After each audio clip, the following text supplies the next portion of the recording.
You're welcome back. Thank you very much. This is Newsfile. It's your most authoritative news analysis platform. And here on Newsfile, we put Ghana first.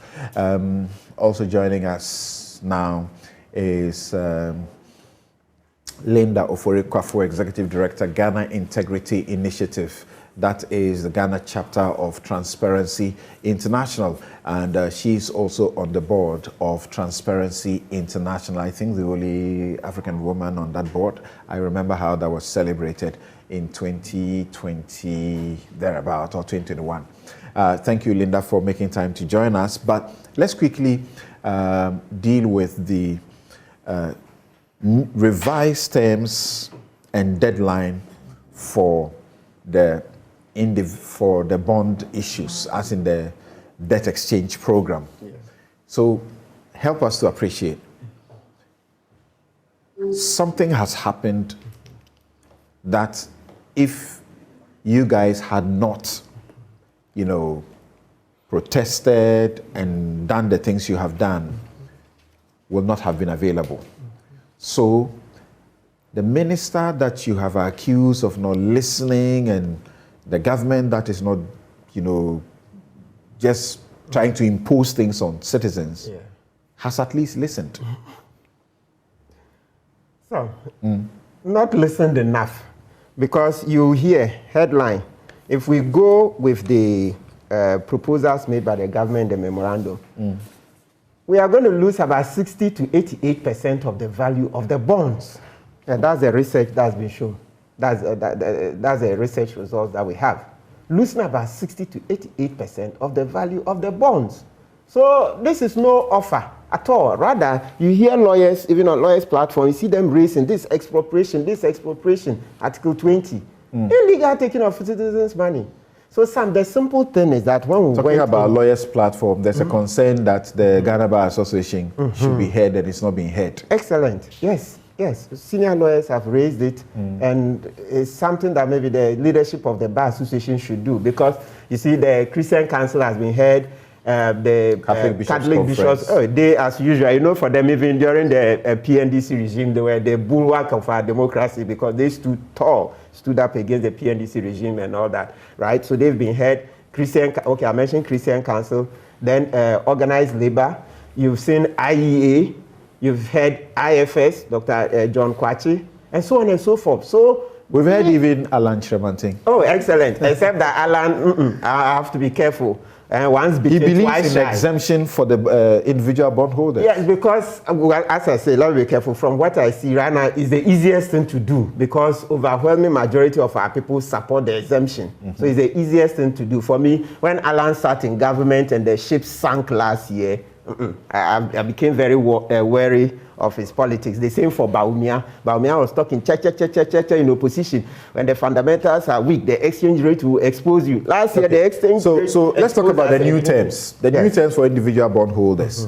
If you are age below 59 years, you get 10% on your coupon. Maximum maturity 5 years. If you are a retiree, 15% on your coupon, and 5 years maximum maturity. Excellent. Now, Sam, what we say, this is not good enough. So this is why our members are saying they don't like, because as we speak now, just Monday, 6th February, about 4 billion of the bonds will be maturing, right? 4 billion on Monday, 6th.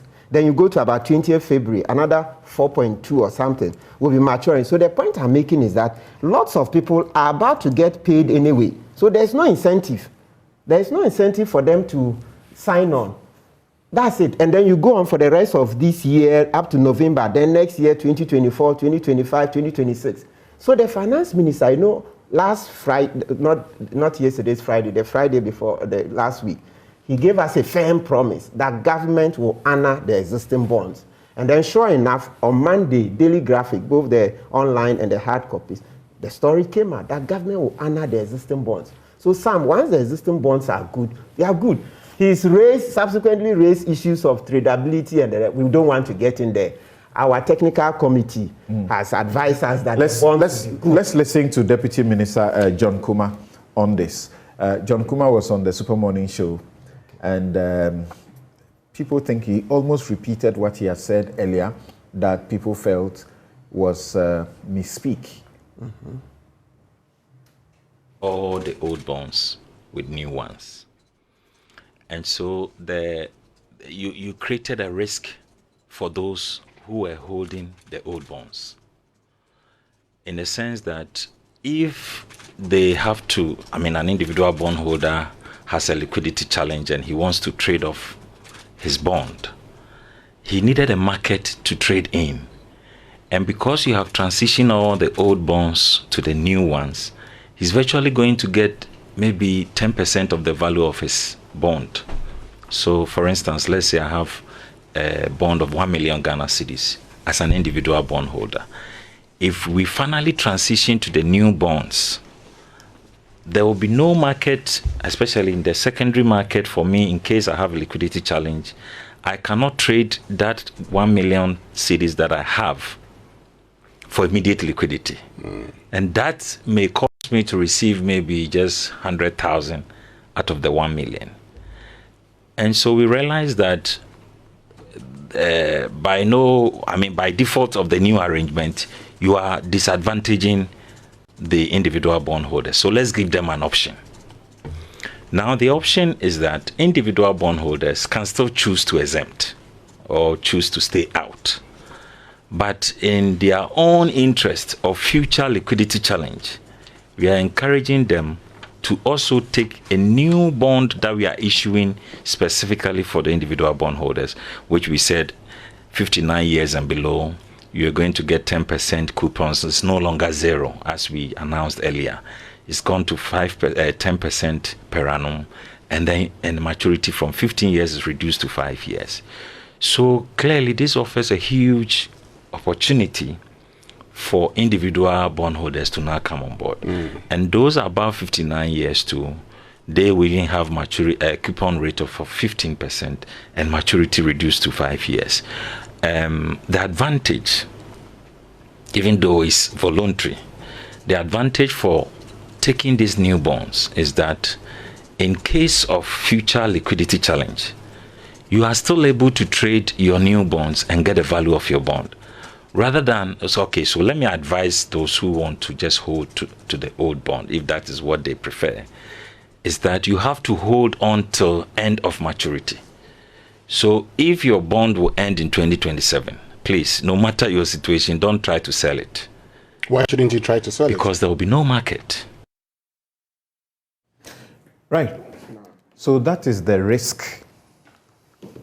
That's false. So that's how come Senor came in very strongly. On that day it was good. That Senor came in strongly, and later John Kumar was complaining that. Okay, hold on. Let's listen to Senor, and then we'll come back to the table. Okay. Let's listen to Senor Hosi, who is also a convener of the Individual Bondholders Forum. It is not true that you are losing 90% of your value. I said, is he right that if government doesn't get other people participating in the program, like the banks and all the others, it will have very difficult challenges? Absolutely true. We have told everybody that individuals are not required in this mix because what government needs, according to its own estimation, is 80%. Individuals are just about 10%. So you still have a 90% pool to work from. The truth is that government does not even need 80%. Because if government takes responsibility and starts leading the way, taking the right sacrifices, the right sense of responsibility, by adjusting its expenditure, adjusting its fiscal space, its revenue operations, and start being responsible on that front. When you talk about contribution and people are sacrificing for others to have a right, John Kumar is sitting there, ask him, who is having the biggest right right now? Tell us what government has announced as these major structures to change its way of life. You haven't announced one thing. Yeah, so Martin, the Ghana Association of Banks, they signed on, so to speak, on January 23rd. You had the Ghana Insurance Association, they signed on 26 January. The Ghana Security Industry, they did January 27. And now we are waiting on you, and you are sticking to a promise of total exemption. Pension funds were thought to have been exempted, but it looks like that is not exactly the case. Yes, so they are also sounding the alarm bells. Excellent, excellent. So Sam, yes, we are holding on to our existing bonds because that's a firm assurance from the minister that the existing bonds will be honored. So once they'll be honored, there's no incentive to trade them in where we will lose value. And as we say, once you hold your bond, you will get paid. Now, let's quickly mention this. The banks that have signed on gradually, we are shareholders in the banks. So, yes, we are shareholders. Millions of Ghanaians have bought shares in the bank. So we are receiving haircut there because very soon the banks will come and tell us that they can't give us any proper dividends. So we are already suffering there. Then we are suffering the cost of living crisis. But the banks are assured of the liquidity support.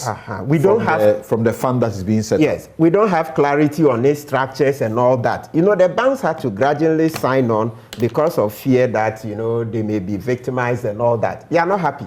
You ask Professor Bobkin and the rest, people who are close to them, they will tell you. But it's just because of the, you know, coercive powers of the state and everything. But they are not happy because, Sam, the easiest is, look at the budget. Look at the budget. Let's cut down. Cut. Everybody agrees. If IEA, IFS, all the other people, Raymond Akwa, Winston, Mama V, everybody, every Ghanaian has come to appreciate that the way to go is to cut. So why is Oforiatta sticking to his guns that for him, we should rather lose our investment? It doesn't add up. It just doesn't work that way.